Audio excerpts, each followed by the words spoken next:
de suspender pagos o es simplemente falta de flujo? El Ministerio de Finanzas no le ha entregado los recursos para que ustedes puedan cumplir. No sé si la figura sea con esas planillas. Yo creo que es multifactorial, creo que se inicia esto como una deuda, como manifestaba de años anteriores, y que se fue incrementando paulatinamente. Me explico, si es que un mes tenían que pagar 10 millones, pagaban 5 y así se fue incrementando la deuda. En ese momento, pues ya se volvió inmanejable. Había también, hubieron pues épocas, meses de que no se pagó nada, se acumuló la deuda y pues ahora hemos tratado nosotros de primero transparentar la misma y después ir pagando paulatinamente. ¿Qué es lo que sucede en la realidad de este problema de la enfermedad renal crónica? Es que para que tengan una imagen, se lleva más o menos el 10% del presupuesto en atenciones, la enfermedad renal crónica, no a nivel nacional, a nivel mundial. Es un gran problema, no es el único Ministerio de Salud que tiene problemas, toda la región tiene que enfrentar este gran desafío, porque desgraciadamente el problema de la salud renal no se le enfoca desde su raíz, desde su origen, que es el tratar de evitar controlar los factores de riesgo como la hipertensión arterial y diabetes para impedir que el número de pacientes se vaya incrementando y se convierta justamente en una situación de gran dificultad en el manejo de la salud pública. Señor ministro, Jorge Ñacato le saluda. Si bien es cierto, ya hay un acuerdo de pago, pero la consulta es cómo garantizar a este segmento que no se vuelva a repetir los impagos, es decir, que vuelva a caer en lo mismo y tengamos problemas para este segmento, porque usted habla de un arrastre de deuda producto del déficit en la caja fiscal o no hay dinero en la caja fiscal. Podría acontecer lo mismo mañana o pasado de que vuelvan a incurrir en un no pago, señor ministro. Sí, yo creo que hay medidas inmediatas, ¿no? Las inmediatas es pues garantizar en el presupuesto, en el gasto corriente del Ministerio de Salud, esta valores que se tienen que sufragar por la atención de dializadoras. Pero también le comento que la semana pasada, miércoles y jueves, tuvimos una reunión con todos los actores, academia, Sociedad Ecuatoriana de Nefrología, los representantes de las dializadoras, para buscar varios caminos encaminados a disminuir también el gasto. Y en este sentido debo manifestarle que, por ejemplo, se planteó la posibilidad de incrementar los procesos de diálisis peritoneal que constituyen una disminución en el costo y que además facilitan la realización de la misma y mejora la calidad de vida de los pacientes.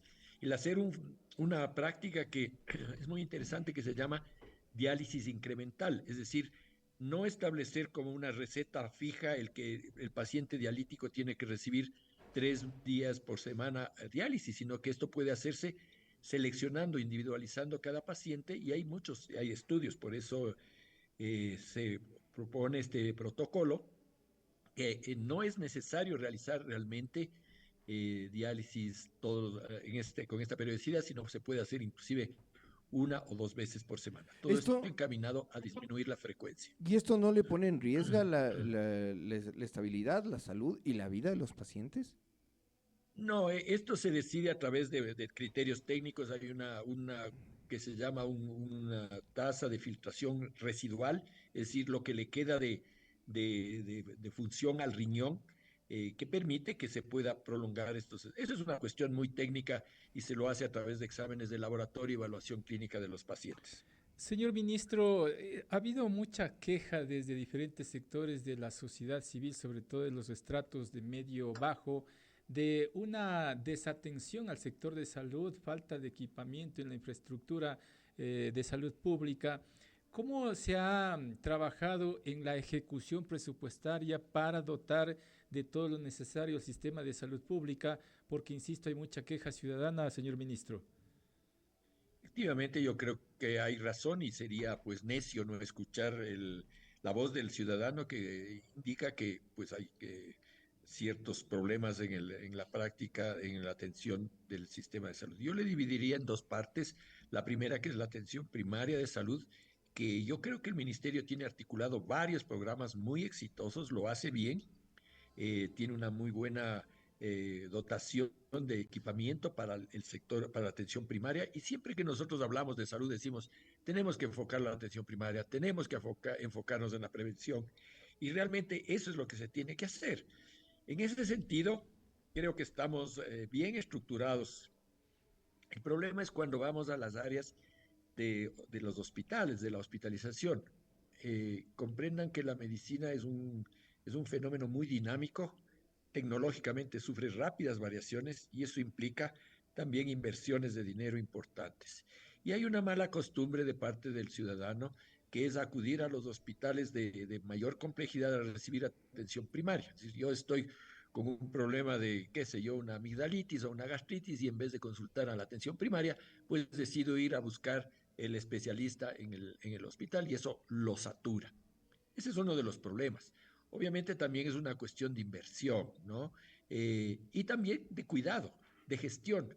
Nosotros hemos encontrado varios equipos de varios hospitales del país en donde no se hizo mantenimiento, donde se descuidó el manejo de estos equipos y se dañaron. Y ahora hemos tenido que rehabilitarlos con satisfacción, puedo decirles, se lo ha hecho en un enorme porcentaje de equipos, se han sido rehabilitados o reemplazados, y eso a la larga va a determinar una mejor calidad de atención. Sí. Entonces, este es un proceso constante, no hemos terminado, hay que seguir trabajando, pero creo que estamos en un buen camino.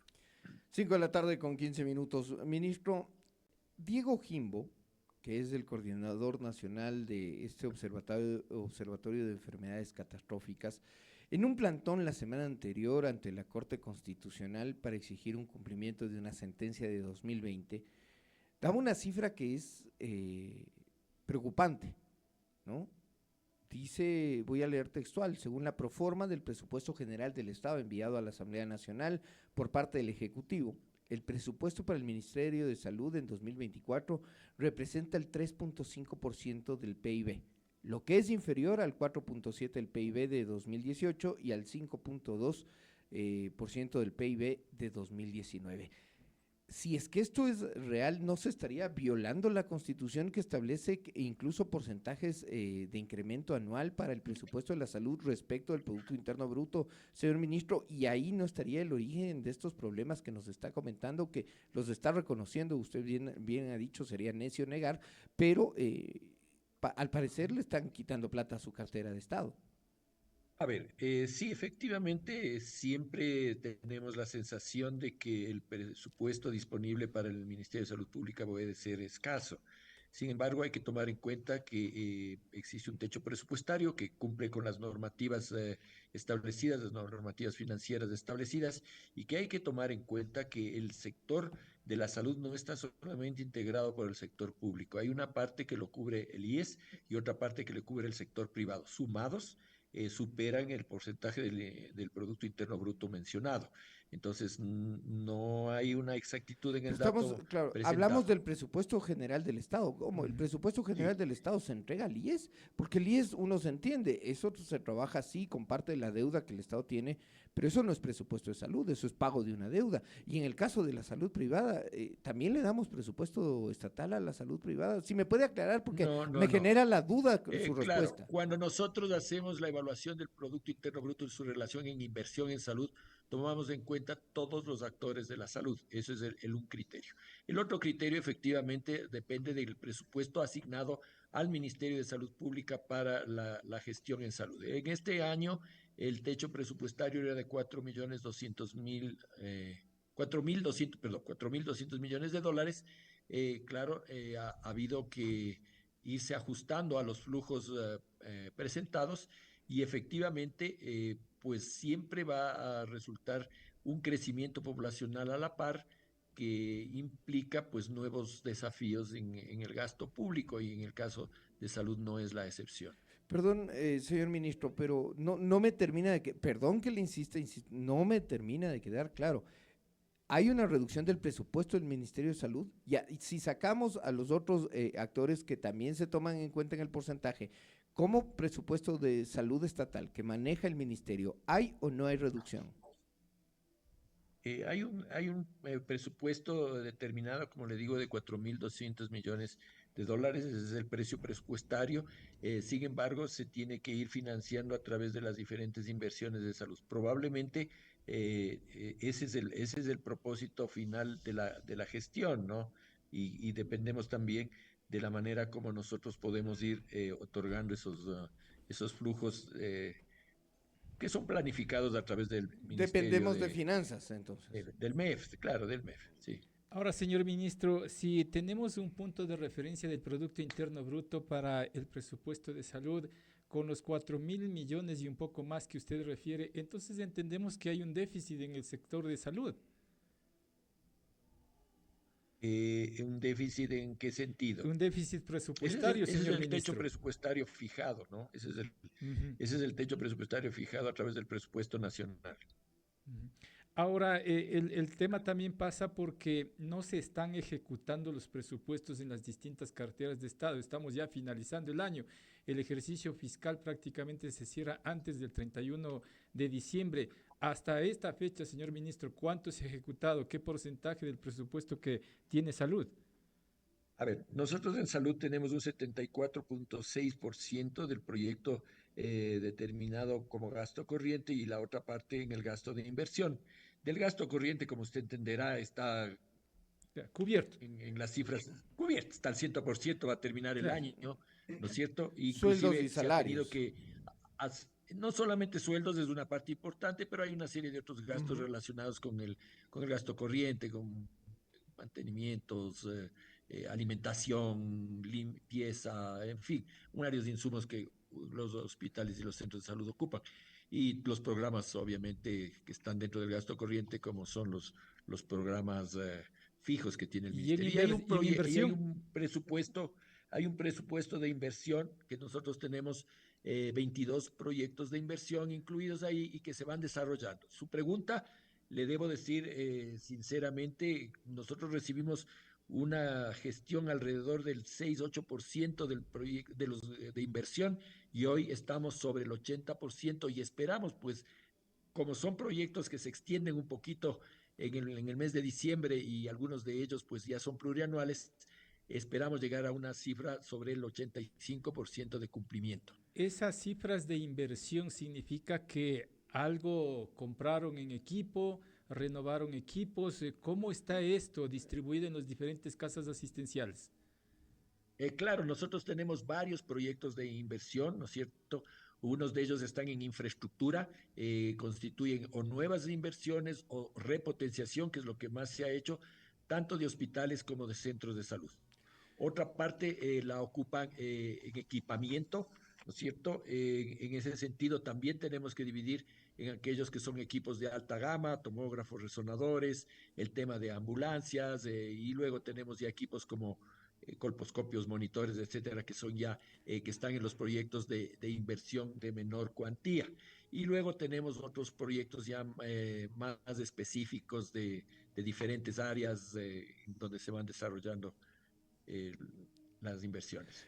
Ministro, el presidente a través de un decreto ejecutivo, si no me equivoco, fue en el mes de junio, le dispuso a su Julio, Julio a su sí, cartera de Estado que sí. ponga en funcionamiento todos los equipos, principalmente de imagen que se encontraba en casas de salud y que estaban paralizados, sea por falta de repuesto, sea por falta de mantenimiento o incluso por imposibilidad de operar. ¿Qué porcentaje tenemos cumplido? Y si es que esta cifra usted ya le presentó al presidente, porque yo Eh, recuerdo en septiembre que no se había logrado la totalidad, había un porcentaje altísimo, pero no se logró la totalidad. ¿Hubo ampliación de plazo? ¿Hay un mejor avance en eso? sí, ha habido un avance importante. Yo creo que realmente los objetivos que se preveyeron, obviamente era posible que en 3 meses no se consiga hacer el arreglo de todos, pero para tomar algunas referencias, los equipos más importantes estaban en tomógrafos, equipos de rayos X, ecógrafos y monitores. De ellos nosotros hemos hecho ya la operatividad de la gran parte de los mismos.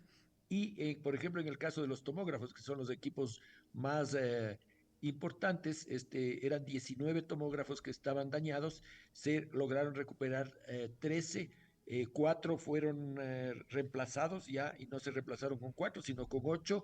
y pues otros también ya estaban en obsolescencia, entonces fueron dados de baja. ¿Tiene Tenemos porcentaje? equipos de rayos X. ¿Perdón? ¿Tiene un porcentaje respecto de la puesta en operación de estos equipos que usted está destacando, señor ministro? Eh, claro, yo no le podría decir un porcentaje porque son múltiples. Por ejemplo, le voy a dar cifras, ¿no es cierto? En Ujú. equipos de rayos X se reemplazaron 50, en ecógrafos 123, en monitores 400. Entonces, claro, es un poco difícil sumar y decirle, bueno, este es el porcentaje, pero yo le diría que fue una muy importante cifra las que se fueron recuperando, ¿no? Pero, ministro, sigue siendo insuficiente para la gran demanda de atención de salud y el ocupamiento de equipos de última tecnología en todo el territorio nacional. Insisto en lo que le dije en principio, hay mucha queja ciudadana. Sí, ¿Y cuándo podremos, o hay una proyección, para ser más precisos, de terminar con todos estos problemas, ministro? bueno, fíjese que nosotros cuando hicimos el diagnóstico, el objetivo era primero rehabilitar los que estaban dañados y poner en marcha los, como le digo, estos 8 nuevos tomógrafos y 2 resonadores, que es lo que se ha cumplido en este periodo corto de tiempo. Pero para la planificación del próximo año, evidentemente se van distinguiendo en diferentes hospitales, en diferentes zonas, necesidades de mayor equipamiento. Eso lo existe y hay que seguir trabajando seriamente en pensar en el equipamiento adecuado en varias áreas que este momento pues tienen que acudir a hospitales vecinos o simplemente pues tener que acudir a otros métodos diagnósticos. Tenemos ya importante número de preguntas que nos llegan desde nuestra audiencia, pero vamos primero, ministro, entiendo que es un hito en la práctica médica en el Ecuador y es haber realizado una cirugía de craneoplastia. Esto es una suerte de corrección que se hace en el cráneo por un procedimiento quirúrgico. ¿Es la primera vez que se hace en el Ecuador? ¿Qué caso fue? ¿Se reconstruyó algo o se corrigió algo en el caso de uno o más pacientes? Si usted nos aclarará un poquito eso, señor ministro. Sí, claro, la cranioplasta consiste en la generación de un material, ¿no es cierto?, de reemplazo de estructuras craneales, ¿no? Este procedimiento, pues, se hizo a través de la generación de un injerto, la colocación de un colgajo. Bueno, no creo que es el momento como para detallar mucho el procedimiento.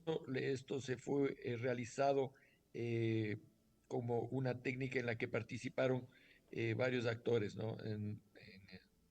Del sistema del sector público. Desconozco si es que esto pues se ha realizado antes en el sector privado, me imagino que probablemente sí, pero para nosotros en el sector público sí constituye un avance, ¿no? Este 1 de diciembre fue el Día Mundial en el que se recuerda la prioridad y el compromiso de los estados para combatir la pandemia del VIH-Sida. ¿Cuáles son las cifras que tiene Ecuador al respecto? Bueno, nosotros tenemos en el Ecuador un grande, hemos hecho, y creo que el país ha sido escenario de un desarrollo importante en la atención en este problema de salud pública. Recuerden ustedes de que a partir de la determinación de los primeros casos de HIV en el mundo a finales de los años 70, los primeros casos en el Ecuador fue en el primer caso fue en el 1984 y a mí me tocó ser parte del equipo del Hospital Enrique Garcés, que atendimos uno de los primeros, tal vez el primer caso en el sector público en Quito en el año 85, estaba recién inaugurado el Hospital Enrique Garcés. De ahí a esta parte se ha caminado muchísimo. Este momento el Ministerio de Salud desarrolla varias gestiones, unas de ellas pues que va hacia la determinación del problema de salud a través de diagnóstico precoz, también a través de la creación de las clínicas para el tratamiento. Ha cambiado muchísimo lo que era anteriormente, que se consideraba pues una enfermedad incurable. Hoy están sometidos a tratamiento al tratamiento de la patología. Y actualmente hay una cosa que es bien interesante de mencionar, que es el ministerio está en una campaña de una cosa que se llama PrEP, que es la utilización de la medicación preventiva, es decir, previo contacto. Ujú. Todo esto va encaminado hacia tratar de controlar la, esta enfermedad. En este momento nosotros tenemos 5.100 pacientes, 5.154 pacientes que están formando parte de las clínicas de HIV, de los cuales el 74% son varones, el resto son mujeres, y la inversión que ha hecho el Ministerio de Salud es de $18 millones aproximadamente. Señor ministro, perdón, pero esto alcanza poco más del 10% de una población que se estima, según las cifras de UNUCIDA, y que las compartiera en la UDLA esta semana, de una población de alrededor de 49,000 personas viviendo con VIH-Sida. Los pacientes de clínicas, de las clínicas que usted alcanzan a algo más de 5,000. Le pregunto, es el 10%. ¿Qué pasa con los demás pacientes, con ese 90%? ¿Dónde se atienden o simplemente no son responsabilidad del ministerio? Perdón. No, no es. Siempre va a ser responsabilidad del Ministerio de Salud. Nosotros tenemos abierta la posibilidad de atención. Es una situación que mantiene todos los protocolos tanto de privacidad, de confidencialidad. Nosotros vamos a las áreas de mayor impacto, donde pues se espera poder determinar a través de campañas la presencia de HIV-Sida, pues efectivamente me llama la atención, es una cifra muy alarmante de un subregistro. Entiendo que parte lo hace el sector privado, porque entiendan de que también existe cierto celo en acudir a las clínicas de HIV públicas, pero sí es una cifra realmente alarmante, ¿no? Porque eso significaría también, si nosotros extrapolamos a la población, tengan en cuenta que es una cifra bastante llamativa. Esta cifra no cuenta entonces con el aval del MSP.